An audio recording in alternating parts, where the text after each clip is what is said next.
Voici le Crapten, qui est la dernière évolution du logiciel d'analyse spécialement développé par KZV pour évaluer la géométrie de la voix à partir des données recueillies par le chariot de mesure Crab.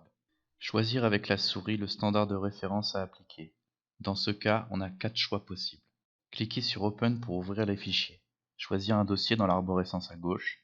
Sélectionnez un dossier dans le tableau en bas à droite. On voit alors apparaître en haut à gauche le titre du dossier, son sous-titre, la longueur de la section mesurée, la date, l'heure et le temps de la mesure. Cliquez sur Open en bas à droite. On voit alors que le logiciel ouvre le dossier des données enregistrées pendant la mesure. Dans le cas de ce fichier, on peut par exemple rajouter un sous-titre comme Évaluation par Martin si on clique sur Événements. On fait alors apparaître un tableau descriptif des événements. Ici, on supprime le repérage par position GPS et le tableau des événements se précise suivant la section, le point kilométrique, un code et son nom.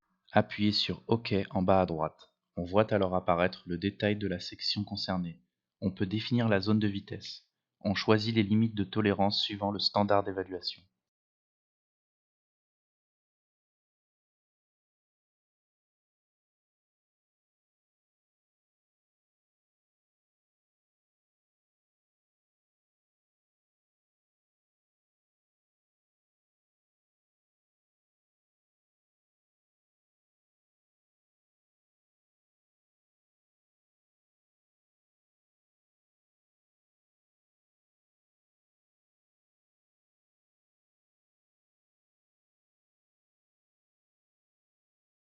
Choisir le type de rapport souhaité.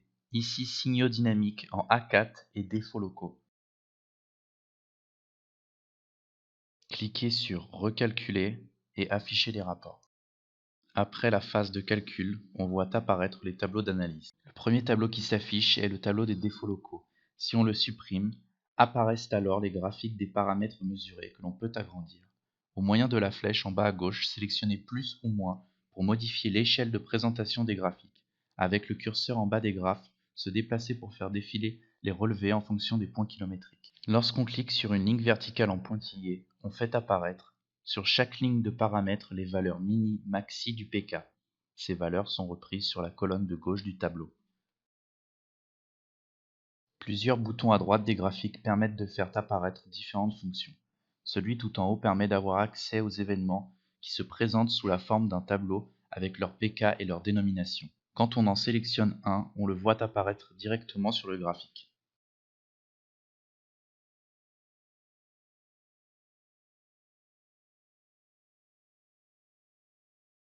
Un certain nombre de boutons sur le haut des graphiques permet d'activer des fonctions complémentaires de présentation, des graphiques, des cartes, des tableaux de défauts locaux, comparer des graphiques, etc.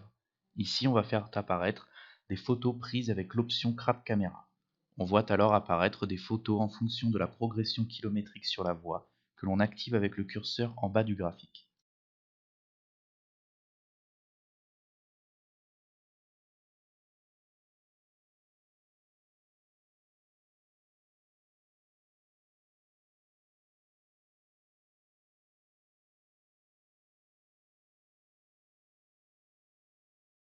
Sur le bouton du haut à côté de la caméra, on sélectionne l'affichage synchronisé des photos avec les graphiques. Seuls deux graphiques apparaissent aussi. Un curseur vertical à droite du tableau permet de positionner sur l'écran et sous la photo les graphiques des paramètres que l'on veut voir.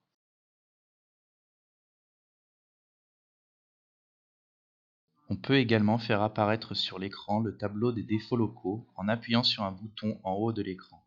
Un curseur vertical à droite du tableau permet également de se focaliser sur une zone déterminée.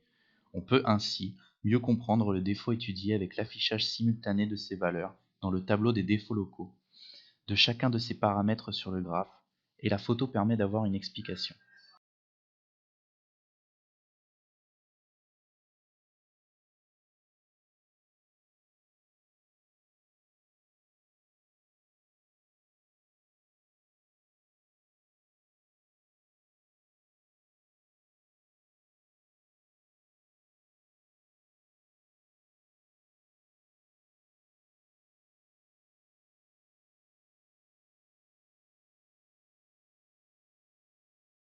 Un des boutons situés à droite de l'écran permet également de faire apparaître une carte sur laquelle est schématisée la voie contrôlée. On peut fermer les graphes et tableaux affichés afin de ne garder que la carte. Lorsque l'on parcourt la voie avec le curseur, on voit alors les photos s'afficher en fonction de sa position.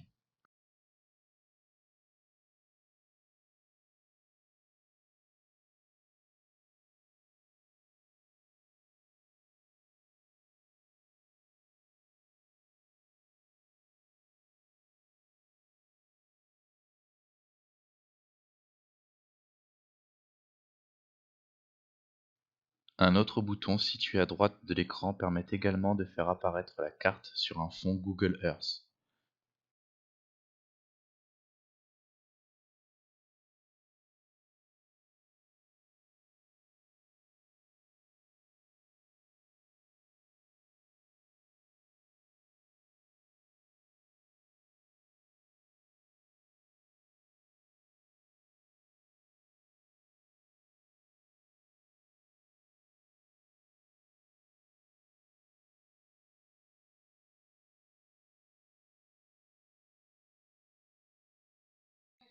On peut faire apparaître les défauts locaux.